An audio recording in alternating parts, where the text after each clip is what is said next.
Chen sat in the second row of the Oprah Winfrey Show audience.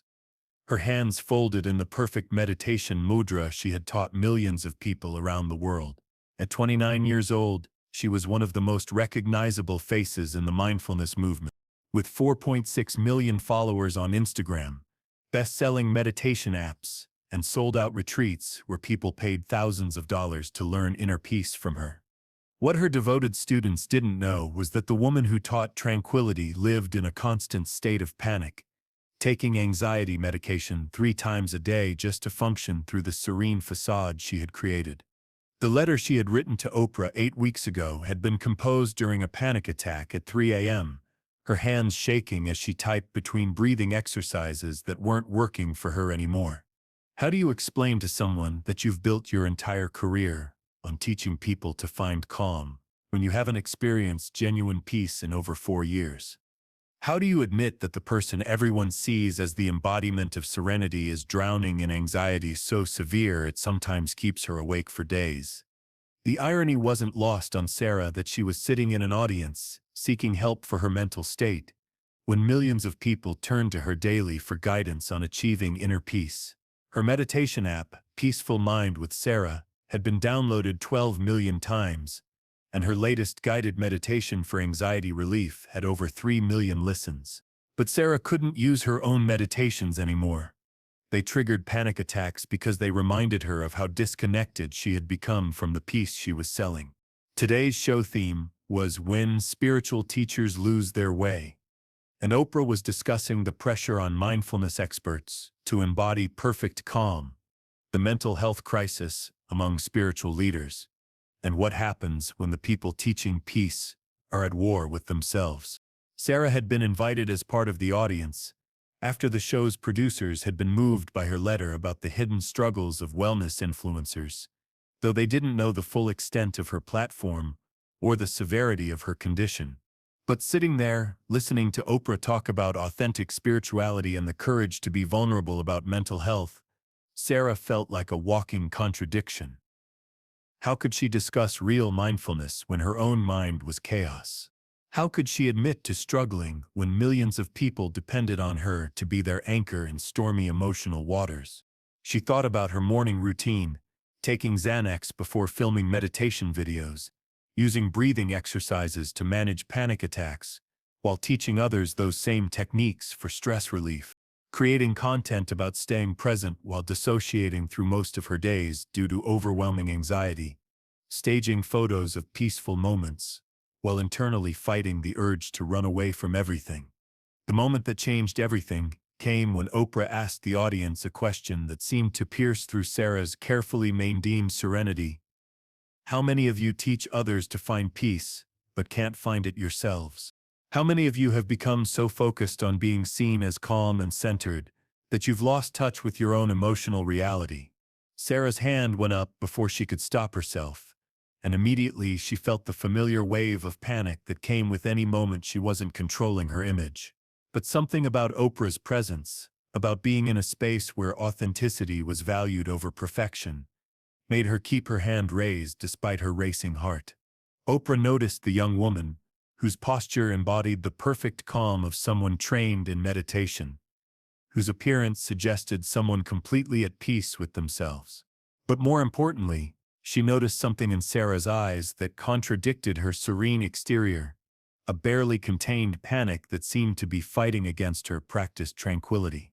She walked over to Sarah's row with that intuitive grace that had made her America's most trusted voice on spiritual and emotional wellness, understanding, somehow, that this woman's story would challenge every assumption about what inner peace actually looked like. "What's your name, sweetheart?" Oprah asked, settling into a chair that had been brought over, sensing that this conversation would require both gentleness and courage. "Chen," she replied, her voice carrying the measured calm of someone who had trained herself to speak slowly and deliberately, even when her internal state was anything but peaceful. "Sarah, tell us what you do," Oprah said, though something in the woman's composed demeanor suggested she was in the business of teaching emotional wellness. "I'm a mindfulness teacher and meditation instructor," Sarah replied, which was both completely accurate and completely inadequate to describe the empire she had built around inner peace. I have meditation apps, online courses, and I lead retreats, teaching people how to find calm and presence in their daily lives. About 4.6 million people follow my work. The audience reacted with recognition and respect, understanding that this was someone who had dedicated her life to helping others find peace in an increasingly chaotic world. 4.6 million people seeking peace through your guidance, Oprah observed. That must feel incredibly meaningful, knowing you're helping so many people find calm in their lives. It should, Sarah replied. But her voice carried no satisfaction, no sense of fulfillment, no joy in what should have been deeply meaningful work. It should feel purposeful, knowing I'm helping people manage stress and anxiety. But it doesn't. The studio was beginning to understand that they were about to hear something unexpected. Not a celebration of spiritual success, but an examination of its hidden psychological toll. Tell us why, Oprah said gently, recognizing the signs of someone who had been carrying an enormous burden while appearing completely serene. Sarah looked around the studio, at faces that included some of her own students and followers, people who had come her for guidance on managing their mental health. For 5 years she had been the teacher with answers, the person who never seemed to experience anxiety or emotional turmoil. Because I teach people to find inner peace while I live in constant panic, Sarah said, and the words seemed to shatter something inside her as she spoke them. Because I guide people through meditation while I'm having panic attacks. Because I've built a career on emotional wellness while being emotionally unwell myself. The audience was beginning to grasp the magnitude of what she was describing. This wasn't about having stressful days or normal anxiety. This was about severe mental health struggles masked by spiritual expertise. When you say you live in constant panic, what does that look like for you? Oprah asked, turning that specifics would help people understand the depth of her crisis. Sarah took a deep breath, preparing to reveal truths she had hidden behind years of practiced calm. I take anti-anxiety medication 3 times a day just to function, she said, her composed facade beginning to crack. I have panic attacks so severe that I sometimes can't leave my apartment for days. I filmed meditation videos while having heart palpitations, taught breathing exercises while hyperventilating, led mindfulness sessions while completely dissociated from my own body. The studio fell completely silent, understanding that they were hearing about the systematic destruction of mental health and someone whose job was to protect and nurture it. How do you manage to appear so calm when you're experiencing that level of anxiety? Oprah asked, her voice carrying genuine amazement at Sarah's ability to maintain her serene image. Years of practice, Sarah replied, and for the first time her voice carried a bitter edge. I've learned to meditate while having panic attacks, to speak slowly and breathily even when my heart is racing, to look peaceful even when I feel like I'm dying inside. I've turned mindfulness into a performance art. The audience was stunned, witnessing the confession of someone whose entire profession was built on authenticity, but whose life had become elaborate deception. What triggered this level of anxiety for you? Oprah asked. Was there a specific moment when the peace you were teaching became impossible for you to access? Sarah was quiet for a moment, thinking back to when her authentic spiritual practice had transformed into anxious performance. About 4 years ago, my meditation practice went viral, she said, her voice growing softer as she remarried. Suddenly, millions of people were looking to me for guidance, and I felt this enormous pressure to be perfect, to never have bad days, to always embody the peace I was teaching. She paused, the irony almost too painful to articulate. The more people depended on me for calm, the more anxious I became, she continued. I started having panic attacks about not being peaceful enough, anxiety about my anxiety, fear that people would discover I wasn't actually the serene guru they thought I was. The studio was completely silent now, witnessing the complete breakdown of someone whose identity had become trapped in an impossible standard. Do your students know you struggle with anxiety? Oprah asked. Sarah laughed, but it was a sound without humor, filled with exhaustion and fear. "Are you kidding?" she said. "If my followers knew I took anxiety medication, had panic attacks, couldn't sleep because of racing thoughts, my entire career would be over.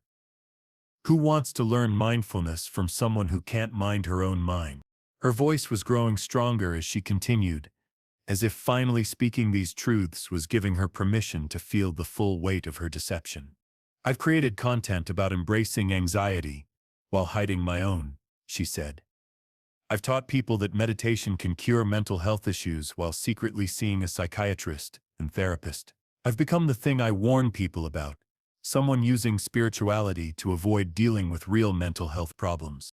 Oprah leaned forward, understanding that this conversation had moved far beyond meditation techniques into something much more fundamental about authenticity and the courage required to be human while teaching others to be human. "Sarah," she said, "what would happen if you told your followers the truth about your struggles?" The question hit Sarah like a physical force, challenging everything she believed about spiritual authority and mental health expertise. "They would lose faith in everything I've taught them," Sarah replied immediately, as if she had calculated this scenario thousands of times. "They would think that if mindfulness doesn't work for the teacher, it won't work for them. They would feel betrayed, lied to, manipulated." "But would they?" Oprah asked gently. "Or is that what you're afraid to find out?" The question hung in the air like a challenge to everything Sarah had built her identity around. For 5 years, she had believed that her credibility depended on appearing to have achieved perfect inner peace. That's when something extraordinary began to happen. From the audience, a voice called out that seemed to change the entire energy of the room. "Sarah? Sarah Chen from Peaceful Mind?" The cameras swung toward the voice, revealing a young woman in her 20s, who was standing and staring at Sarah with resting on something that looked like relief rather than disappointment. "Yes," Sarah replied, confused but recognizing something familiar in the woman's expression. "I'm Emily Watson," the woman said, beginning to move toward the front of the studio. "Your anxiety meditation series literally saved my life during my panic disorder recovery. I've been following your work for 3 years." Sarah's eyes widened, expecting Emily to express disappointment or betrayal, but instead, seeing something that looked like understanding. "Emily," Sarah said, her composure finally beginning to crack, "I'm so sorry. I've been lying to you, to everyone. I'm not actually peaceful. I'm a mess." But Emily's response changed everything. "Sarah, that's exactly why your meditations worked for me," Emily said, reaching the interview area with tears in her eyes. "I could tell you really understood anxiety, not just from books but from experience. Your voice had something real in it, something that came from actually knowing what panic feels like." The reunion that followed was captured by every camera in the studio, but no technology could adequately record the magnitude of what was happening. A mindfulness teacher was being confronted by evidence that her authenticity, not her perfection, was what made her effective. "Sarah," Emily continued, "the meditation that helped me most was the one where you talked about sitting with difficult emotions. I could tell you weren't just reciting theory, you were speaking from lived experience." But the testimonials were just beginning. From another section of the audience, a middle-aged man stood up. "Sarah, I'm Michael Rodriguez. Your work helped me through the worst panic attacks of my life," he said, walking toward the front. "But it wasn't because you seemed perfect. It was because your guidance felt real, like it came from someone who really understood struggle." Then an elderly woman, "I'm Dorothy Kim, and your mindfulness practice helped me manage anxiety after my husband's death. What made the difference was that you taught acceptance of difficult emotions, not just elimination of them." One by one, students from the audience began standing up, sharing how Sarah's work had helped them, not because she seemed to have achieved perfect peace, but because her teaching carried the authenticity of someone who genuinely understood mental health struggles. The studio audience watched in amazement as more than a dozen people made their way toward the front, each one representing someone whose life had been improved, not by Sarah's perfect serenity, but by the genuine understanding that came from her own struggles with anxiety. "Sarah," said a woman named Jennifer, "when you taught about making space for anxiety instead of fighting it, that changed everything for me. That wisdom could only come from someone who had actually practiced it with their own anxiety." Michael Rodriguez spoke next. "Sarah, you taught me that mindfulness isn't about never having anxious thoughts. It's about changing your relationship with them. You showed me that even meditation teachers have mental health struggles, and that's okay." The elderly woman, Dorothy, added her voice. "Sarah, the most helpful thing you ever said was that healing isn't about achieving a permanent state of calm. It's about learning to ride the waves. You couldn't have taught that without riding some waves yourself."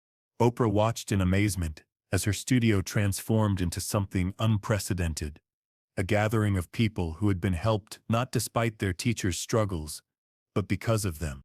"Sarah," Oprah said, "do you see what's happening here? These people weren't helped by your perfect peace. They were helped by your authentic understanding of what it means to work with an anxious mind." Emily Watson took charge with the natural leadership of someone who understood the weight of genuine spiritual guidance. "Sarah," she said, "you taught all of us that mindfulness isn't about achieving perfect mental health. It's about learning to be present with whatever mental health you have. You taught us that anxiety doesn't disqualify you from peace. It qualifies you to teach others how to find peace within anxiety." She paused, understanding the weight of what she was about to say. "Now it's time for you to believe what you taught us," Emily continued. "It's time for you to practice the self-compassion you've been teaching others. It's time to accept that teachers can be students, that healers can need healing, that mindfulness experts can have minds that need extra care." The studio audience rose to their feet in applause that wasn't just appreciation for a touching moment, but a collective affirmation that mental health struggles don't disqualify someone from teaching mental wellness. They qualify them. Michael stepped forward with a proposal that would change everything. "Sarah, we want to support you through your healing journey the way you've supported us through ours. We want to show you what it looks like to practice the mindfulness you've taught us, including mindfulness of anxiety, acceptance of medication, and compassion for struggling minds. We want to remind you that your worth as a teacher isn't measured by your mental health status," added Dorothy.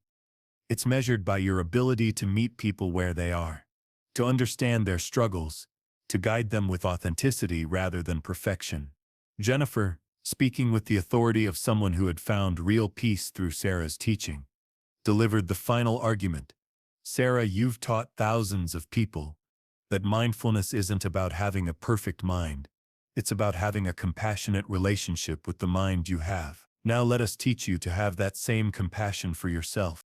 Oprah turned back to Sarah, who was now surrounded by students, offering to walk with her through the same journey toward authentic mental wellness that she had guided them through. "Sarah," she said, "what do you say to these people whose anxiety you've helped manage, who are now asking you to let them help you manage yours?" Sarah looked around at the faces surrounding her. Students she had taught, lives she had touched, people who had found peace, not because she was perfect, but because she was real. "I say that I've been teaching the right thing for the wrong reasons," Sarah said, her voice growing stronger with each word. "I've been teaching mindfulness and self-compassion while practicing self-judgment and perfectionism. I've been guiding people toward acceptance while refusing to accept my own mental health struggles." She turned to face the camera directly, speaking not just to the studio audience, but to every spiritual teacher watching, who might be struggling with similar issues. "I say that mental health struggles don't disqualify you from teaching mental wellness," she continued, her voice carrying the conviction of someone who was finally practicing what she preached. "They qualify you as long as you're honest about them, as long as you're getting the help you need, as long as you remember that teachers are also students." The studio audience erupted in applause, but more than that, it erupted in relief. The collective sigh of people who had watched someone they admired choose authenticity over image, healing over hiding. But then Sarah did something that surprised everyone, including herself. She pulled out her phone and opened her meditation app, not to record new content, but to delete the bio that described her as having achieved lasting inner peace. "I'm changing my bio," she announced to the studio, typing as she spoke. "From now on, it's going to say, learning to find peace with anxiety one breath at a time, because that's the truth, and the truth is what helps people heal." The show continued for another 20 minutes, with Sarah's students sharing more insights about how her authentic understanding of anxiety had helped them develop healthier relationships with their own mental health. They talked about the way she had taught them to view mindfulness as a practice, not a performance, and mental wellness as a journey, not a destination. But the most powerful moment came when Oprah asked Sarah what she was going to do differently. "I'm going to start being honest about my anxiety in my teaching," Sarah announced, making a decision that would transform both her career and her mental health. "Not in a way that makes it about me, but in a way that normalizes the reality that teachers are human, that mindfulness experts have minds that need extra care sometimes." She looked at her students, who were beaming with pride and relief. "And I'm going to start practicing what I preach," she continued. "I'm going to get the mental health care I need, use the anxiety management tools I teach others, and stop pretending that spiritual practice means never needing medication or therapy." Emily squeezed her hand. "Sarah, the most mindful thing you can do is be present with your anxiety instead of hiding from it. You taught us that, and now you get to practice it." "Yes," Sarah said, feeling genuinely calm for the first time in years. "Now I get to learn what I've been teaching, that mindfulness includes mindfulness of mental health struggles, that peace includes making peace with anxiety, that the most spiritual thing you can do is take care of your actual human needs." The episode ended with Sarah surrounded by her students, all of them practicing the mindfulness techniques she had taught them. But this time, she was practicing alongside them as a fellow student rather than performing as a perfect teacher. The show aired 6 weeks later, and the response was unprecedented. Real mindfulness became a trending hashtag worldwide. Hundreds of spiritual teachers began sharing more honest content about their mental health struggles. Mental health organizations reported surges in meditation teachers and mindfulness instructors seeking therapy and psychiatric care. But perhaps the most meaningful response came from Sarah herself. 2 weeks after the show aired, she posted her first honest piece of content, a meditation called Sitting with Anxiety, where she acknowledged her own panic disorder and guided listeners through techniques she was actively using in her own recovery. "Dear Oprah," she wrote in a letter 3 months later, "I wanted you to know that telling the truth about my anxiety was the most mindful thing I've ever done. My students appreciate my teaching more now that they know it comes from real experience, not theoretical perfection." She described how the experience had transformed not just her relationship with her mental health, but her understanding of what it meant to teach authentic mindfulness. "Most importantly," Sarah wrote, "I've learned that the best spiritual teachers aren't the ones who've achieved perfect peace. They're the ones who are brave enough to keep practicing peace even when their minds are at war." 6 months later, Sarah was featured in a follow-up episode of The Oprah Winfrey Show.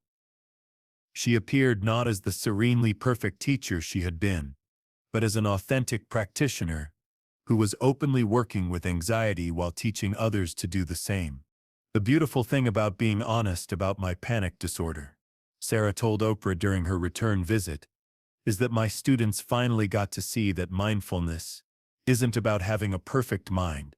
It's about having a compassionate relationship with whatever mind you have." She had partnered with mental health professionals to create a new kind of mindfulness teaching that integrated traditional meditation practices with evidence-based anxiety treatment. Emily, Michael, Dorothy, and several others from that original show had become collaborators in this work. "What Sarah taught us," Emily said during the follow-up show, "is that the most powerful spiritual teaching comes not from people who've transcended human suffering, but from people who are learning to work skillfully with it." A year later, Sarah Chen continues teaching mindfulness, but her approach has transformed completely. Instead of presenting herself as someone who has achieved lasting peace, she positions herself as someone who is learning to find moments of peace within ongoing anxiety. I learned that authenticity isn't a luxury in spiritual teaching. It's a necessity, Sarah reflects. That people need teachers who understand their struggles from the inside, not teachers who claim to have transcended struggle entirely. Her meditation app now includes content specifically for people with anxiety disorders, depression, and other mental health conditions. She regularly discusses the role of medication and therapy and spiritual practice, normalizing the reality that mindfulness and mental health treatment work best together. The woman who once hid her anxiety medication now openly discusses how psychiatric care supports her spiritual practice. I thought my job was to embody perfect peace, Sarah says, looking back on her journey. But I learned that my real job is to model what it looks like to practice peace imperfectly, with anxiety, with medication, with therapy, with all the messy reality of being human. Because sometimes the most powerful stories aren't about people who achieve perfect calm, but about people who learn to find peace within anxiety. Sometimes the best spiritual teachers are the ones who are brave enough to admit they're still learning. And sometimes, the most mindful thing you can do is be honest about the state of your mind, even when that state includes panic. Sarah Chen learned that lesson in a television studio, surrounded by students who had been helped not by her perfect peace, but by her authentic understanding of struggle. And in learning to practice mindfulness with anxiety instead of despite it, she discovered that the most profound spiritual teaching comes not from transcending human suffering, but from learning to meet it with compassion.